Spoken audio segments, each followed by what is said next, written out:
झांसी में समाजवादी पार्टी के पूर्व विधायक दीपनारायण सिंह यादव के द्वारा 19 वर्ष से 1000 से ज्यादा सभी धर्म की बहनों से राखी बंधवाने के कार्यक्रम को प्रशासन से अनुमति न मिलने के कारण मजबूरन निरस्त कर दिया गया है। पूर्व विधायक ने अनुमति न दिए जाने के पीछे के कारण को गंदी राजनीति बताया है।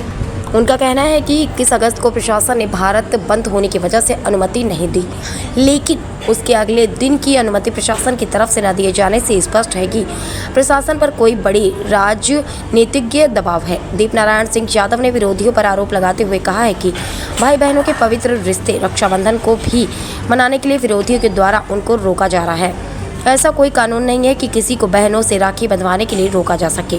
उनका कहना है कि राजनीति करने के भी तरीके होते हैं, लेकिन सत्ता के नशे में विरोधियों के द्वारा तानाशाही रवैया अपनाया जा रहा है। उन्होंने अपनी बहनों को भरोसा दिलवाया है कि उनको भाई दीपनारायण सिंह यादव हर बहन के घर जाकर राखी बंधवाने और उनका सुख दुख जानने के लिए पहुंचेगा। इसके अलावा उनके सहयोगी और समाजवादी पार्टी के कार्यकर्ता उनके प्रतिनिधि बनकर बहनों से घर घर जाकर राखी बंधवाएंगे। पूर्व विधायक ने बहनों से कहा है कि जब तक उनके जिस्म में जान है तब तक कोई भी ताकत इस सामाजिक कार्य को करने से नहीं रोक सकेगी। देखिए, हम लोग ये उम्मीद करते थे कि जिला प्रशासन हमेशा सहयोगी रहा सामाजिक कामों में, और ये कोई हम पहली बार नहीं कर रहे। पिछले 15-20 सालों से लगातार हमारा शादी के बाद रक्षाबंधन के कार्यक्रम को हम लोग करते रहे हैं। पिछली बार भी निवाड़ी में हम लोग बड़े धूमधाम से किए और हर साल कर रहे थे, लेकिन अभी ये मजबूरी बताकर परमिशन नहीं दी जा रही है कि कल भारत बंद है, आंदोलन है सुप्रीम कोर्ट के किसी निर्णय के खिलाफ। तो मैंने सोचा कि चलो मैं एक दिन बात कर लेंगे, तब उसके बाद भी कोई सहमति नहीं दी जा रही और कहा जा रहा है कि भाई ये अभी हम आज कुछ तय नहीं कर सकते। तो हम लोगों ने तय किया कि ठीक है, हम लोग रक्षाबंधन का उत्सव बहन भाई के साथ मिलकर मनाने की कोशिश कर रहे थे। हमने अपने साथियों से कहा, समझ लो कि कोरोना फिर दोबारा से लगा हुआ है इस समय और परेशानियां हैं लोगों के बीच में, तो हम लोग अब उस रूप को ना सकते। जब हम इकट्ठे हो रहे थे, अब इकट्ठे ना होकर हम सब लोग घर घर जाएंगे।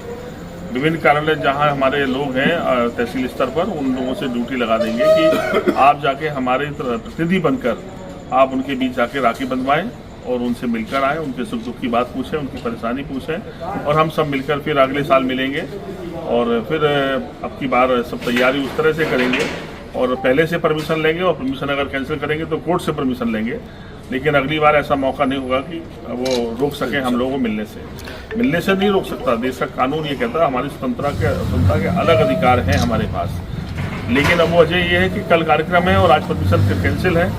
खाना पीना सब बना है, हजारों लोगों का सब इंतजाम था, इतने सारे लोग बड़ी तैयारी से, हमारी बहनें दूर दूर से आ रही थी। कहीं ना कहीं सबको परेशानी उठानी पड़ेगी। मैं अपनी बहनों से भी क्षमा चाहता हूँ, इस परेशानी के लिए हम लोग मजबूर हैं आज। मैं राजनीति करने वाले लोगों से भी कहना चाहता हूँ कि राजनीति करने के जो विरोध के तरीके होते थे, तरीके रहे हमारे पूर्वजों ने जो हमें सिखाया है कि आप कोई बेहतर काम करते हैं तो दूसरे से उम्मीद करते हैं वो और बेहतर काम करें और आगे बढ़ के वो भी करें। पर ये नहीं होता कि आप एक सामाजिक कामों को भी रोक देंगे अपनी तानाशाही से। मैं सोचता हूँ ये ठीक नहीं है, ये परंपराएं ठीक नहीं है, और इतना गुरूर और इस तरह से सत्ता के मद में ये अपनी ताकत का इस्तेमाल करके इस तरह का भाव रखना बहुत दिन ज़्यादा नहीं रहा, किसी का नहीं रहा। बहुत लोगों के विषय में आपने इतिहास में भी पढ़ा, बहुत सारे लोग हमारे धर्म ग्रंथ सिखाते रहे हमको कि रावण की तरह अहंकार नहीं होना चाहिए कि आप किसी दूसरे को जीने ही नहीं देंगे, मिलने ही नहीं देंगे, रक्षाबंधन भी नहीं मनाने देंगे। ये बहुत दिन जो भी कर रहा है ये अपने आप में बहुत गंदा और सोचनीय है।